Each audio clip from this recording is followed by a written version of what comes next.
बस के ऊपर इंडिया का झंडा लगा रखा था। तो हमें यकीन था कि किसी की इतनी हिम्मत नहीं है दुनिया में, इतना भरोसा, पूरा कॉन्फिडेंस था इस बात के ऊपर। फिर भी ईरान ने जो है वो इंडिया के लिए एक्सेप्शन क्रिएट किया, इस जंग के महाज में भी अपने लोगों को वहां से बचाया। पाकिस्तान एयरफोर्स जो है वो इसराइल या अमेरिका के लिए कोई सर्वेलेंस कर रही है, ईरान के ऊपर नजर रखेगी, बलूचिस्तान की स्पेस जो है उसमें इस्तेमाल की जा सकती है। मीर साहब स्टेट ऑफ हरमूज की बात करेंगे, वो क्या, वो बैड, दैट इज वेरी, वो हमें बड़ा बुरी तरह अफेक्ट कर सकती है क्योंकि हमारा 70% ऑयल जो है वो उधर से आता है। भारत ने ऑपरेशन सिंधु लॉन्च किया और ईरान जब भी ऐसा कोई लड़ाई का महाज होता है, जंग का महाज होता है, हमेशा अपनी फ्लाइट्स और हमेशा अपने जो अड्डे हैं सबसे पहले ईरान वो बंद करता है। लेकिन यहाँ पर उन्होंने इंडिया के लिए एक एक्सेप्शन क्रिएट किया है। मामला सिक्योरिटी का नहीं है बल्कि इकोनॉमी तक का भी आ गया, क्योंकि स्ट्रेट ऑफ हॉर्मुज़ जैसे ही बंद होता है, हम लोगों के ममालिक जो कि ऑयल के इंपोर्टर्स तो हैं, वो डॉलर मिल रहे हो तो चुप रहेगा ना, मैं बच जाऊं मेरा भाई मर जाए। अब वो गेम चल रहा है। वो ये हो रही है जी कि आपने तो नामजद कर दिया था और ये और वो, बाज लोग कह रहे हैं आपने सौदा कर दिया, एयर स्पेस इस्तेमाल हुई है। पहले हमास की बारी थी, फलस्तीन गया, उसके बाद इराक गया, लीबिया गया, अगर ईरान गया तो उसके बाद पाकिस्तान जाएगा। देखें, जब फौजी जर्नैल सियासत में छलांग लगा के आ जाता है तो उसका आलमी अमूर से डील करने का तजर्बा नहीं होता। फील्ड मार्शल क्या कर लेगा, वो क्या कर सकता है, अमेरिका कुछ करेगा, हम कुछ करते हैं, हम कर्जे में डूबे हुए। भारत इस चीज को बहुत कह रहा है कि ये हमारी डिप्लोमेटिक विन है। देखो हमने जम्मू कश्मीर के बच्चों को कैसे निकाला है। राम राम साथियों, एक बार फिर हमारी यूट्यूब चैनल में आपका स्वागत है। जैसा कि आपने क्लिप में देखा होगा, युद्ध के संकट में फंसे ईरान से भारतीय नागरिक को स्वदेश वापसी के लिए चलाया जा रहा ऑपरेशन सिंधु लगातार जारी है। सोमवार रात को महान एयर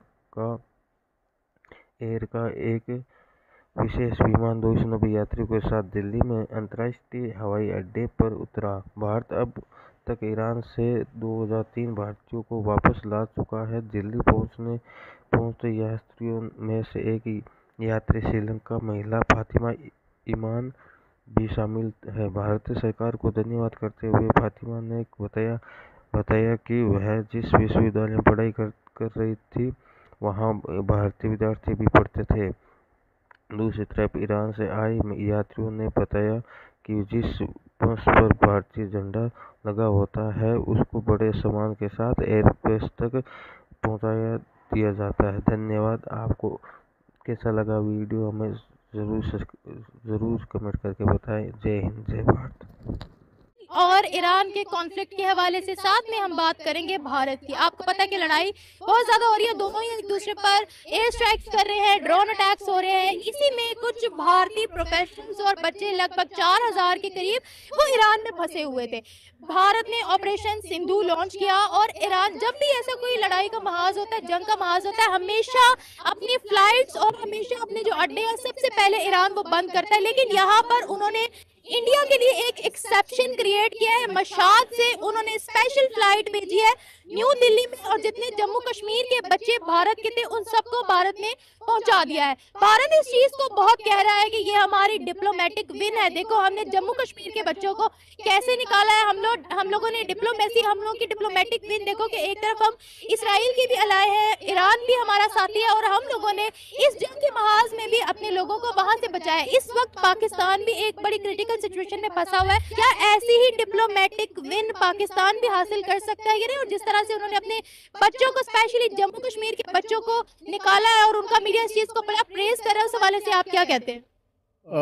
देखें जी, सबसे पहले तो ये है कि अगर उन्हें बच्चों को निकाला तो वो इंसानी हमदर्दी के तहत निकाला है। 4000 सिटीजन उनके वहां पर फंसे हुए थे, उस इलाके में फंसे हुए थे जहां पर ईरान का nuclear program, ballistic missile program था वो चल रहा था, जिस पर इसराइल ने स्ट्राइक्स की है। तो भारत कह रहा है कि हमने तो पीस की बात की थी ना, हमने इसराइल का साथ दिया ना, हमने ईरान का साथ दिया। ईरान भी जानता है कि वो अलाय है इसराइल की, इसराइल से उनको बहुत से बेनिफिट्स होते हैं, उनके आपस में ट्रेड है, बड़े अच्छे ताल्लुकात है। हमेशा भारत कहता है कि वी स्टैंड विद इसराइल, चाहे वो कुछ भी हो। फिर भी ईरान ने जो है वो इंडिया के लिए एक्सेप्शन क्रिएट किया, तो वो कह रहे हैं कि एक बहुत बड़ी बात है, डिप्लोमेटिक विन है। क्या पाकिस्तान ऐसे डिप्लोमेटिक विन कर पाए? सर आपको क्या लगता है कि पाकिस्तान ने क्या बिट्रे किया है ईरान को? नहीं, पहले तो मैं आपकी बात ड्राई कर दूं कि अमेरिका पाकिस्तान की बेस यूज़ कर रहा है, वो झूठ है। अमेरिका इंडिया की बेस यूज़ कर रहा है। और रही बात फील्ड मार्शल की, वो तो आप अपने चक्कर में गए थे और आपने ब्लेम डाल दिया उस पर ईरान और पाकिस्तान का। पाकिस्तान एक खुद कमज़ोर मुल्क है, वो क्या करेगा बेचारा। और हमारी जितनी मुस्लिम कंट्री है उन सबको मिलकर अब ईरान का साथ देना चाहिए। जिस तरह फ़लस्तीन तबाह हो गया, एक दिन ईरान भी तबाह हो जाएगा, इस तरह हम भी तबाह हो जाएंगे। यहूदी इसराइल जो मुल्क है जिसकी वजह से सारे मसले हो रहे हैं, अमेरिका क्यों बीच में बोला? उसने इसराइल का साथ दिया ना। तो ईरान मुस्लिम मुल्क है, हम क्यों बीच में नहीं बोलते हैं? एज अ मुस्लिम हमें बोलना चाहिए। जो यूएसए ने अटैक किया इसराइल के ऊपर, ईरान के ऊपर, इस पर क्या कहना चाहते हैं कि यूएसए क्यों जो ईरान है उनको बनने नहीं दे रहा एक न्यूक्लियर पावर? और स्पेशली अगर बात की जाए अब तो ईरान के एक एनवॉय है, उन्होंने कहा कि अब हमें भारत से मदद लेनी पड़ेगी क्योंकि भारत तो खुला सपोर्ट कर रहा है।